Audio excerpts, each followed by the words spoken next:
ইদানিং শুনতে পাচ্ছি যে ডক্টর মোহাম্মদ ইউনূস স্যারের একটা কথা নিয়ে সবাই অনেক সমালোচনা করছে, সেটা হচ্ছে নারী পুরুষ সমান অধিকার।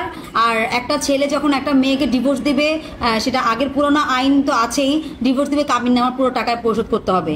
আর একটি মেয়ের ক্ষেত্রেও সেই সমান অধিকার হচ্ছে যে মেয়ে যদি স্বেচ্ছায় ডিভোর্স দেয় তাহলে পুরো টাকায় পরিশোধ করতে হবে, সেম টাকা।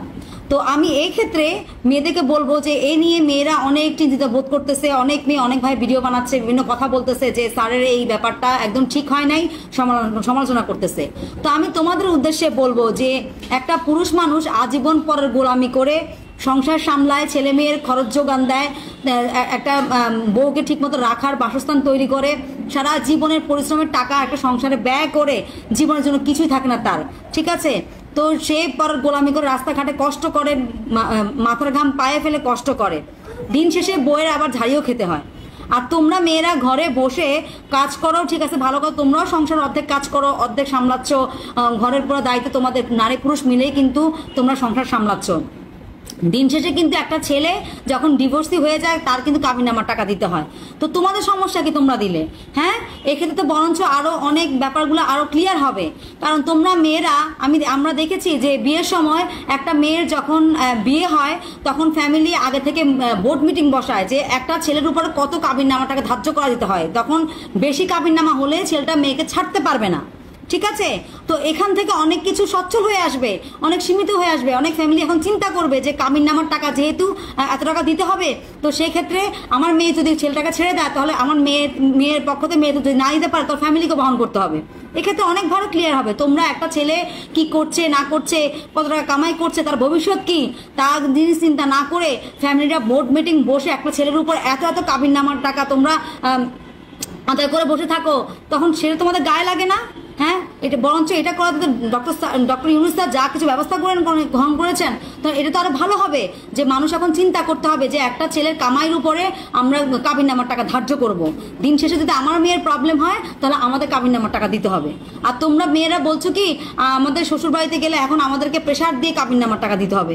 কেন প্রেশার দিয়ে কাবিননামার টাকা দিতে হবে? কেন? স্যার বলেছে যে যদি স্বেচ্ছায় ডিভোর্স হয় তাহলে সেক্ষেত্রে মেয়েদেরকেও পরিশোধ করতে হবে। এটা তো ভালো উদ্যোগ।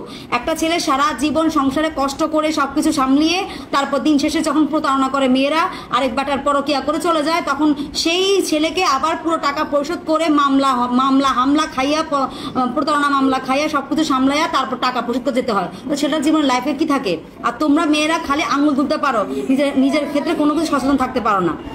এইসব কথা যারা বলে, যেসব মেয়েরা বলে, আসলে সেসব মেয়েদের সমস্যা আছে।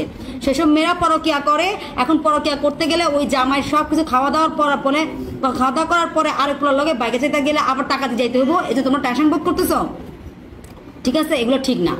বরঞ্চ নিজেদেরকে শুধরায় সংসার করো, সংসার সামলাও, স্বামীকে সম্মান দাও, স্বামীকে সম্মান দিতে শিখো, ঠিক আছে? তুমি যদি তোমার বউয়ের সাথে, তোমার স্বামীর সাথে যদি তোমার সম্পর্ক ভালো হয়, সংসার ভালো হয়, তাহলে তোমার কাবিননামার টাকা দিতে হচ্ছে না। তাহলে ভয় পাচ্ছ কেন? ডক্টর তো বলেছে, ইউনূস স্যার তো বলেছে যে যদি স্বেচ্ছায় তোমরা স্বামীকে ডিভোর্স দাও তাহলে কাবিননামার টাকা পুরো পরিশোধ করতে হবে। আর ছেলে যদি স্বেচ্ছায় ডিভোর্স দেয় পুরো পরিশোধ করতে হবে। এটা ভালো কথা। এক্ষেত্রে তো অনেক ডিভোর্সের হার কমে যাবে, আরো ভালো ব্যাপার। আর কিছু মেয়ে বলতেছে যে তাহলে ঘরের কাজ অর্ধেক করতে হবে, তারপরে বাচ্চা পেটে নিলে ওটারও ফিল করতে হবে, ওটার ব্যবস্থা করতে হবে। কেন রে ভাই? একটা ছেলে যে বাইরে কাজ করে, তাহলে তোমরাও একদিন, সপ্তাহে একদিন ওর অফিসে গিয়ে কাজ করো, পরের গোলামি করো, দেখো বাইরের কাজ করতে পারবা কিনা। একতরফা কথা বললে হবে না, ঠিক আছে? তো যেসব মেয়েরা এসব নিয়ে কথা বলছো, সাবধানে কথা বলো, বুঝে শুনে কথা বলো। আর যখন তুমি তোমার সংসারকে ভালোবাসো, তোমার পরের কাছে কোনো